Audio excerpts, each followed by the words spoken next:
I mean, I would say one of the first experiences where I felt that satisfaction of working with my hands was definitely from a very young, early age. Having tools at home was a big thing, that I was able to go out in the garage, use my father's tools as long as I put them back, and having extra scraps, making stuff, putting things together.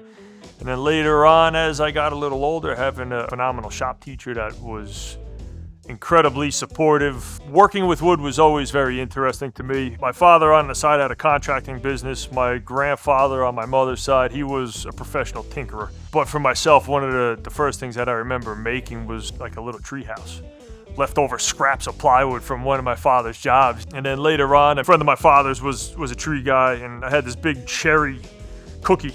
I made my parents a coffee table out of it. They still have it till this day. That coffee table damn near took my big toe off, but it wasn't enough to hold me back. I went to move it around on the workbench, and where they actually felled the tree, it had the angle cut. It slid off of the bench and dropped down right onto my toe. That was an early on cup. That hurt.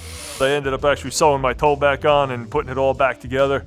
It was intense. I was in a boot for a little while, but the table's still around.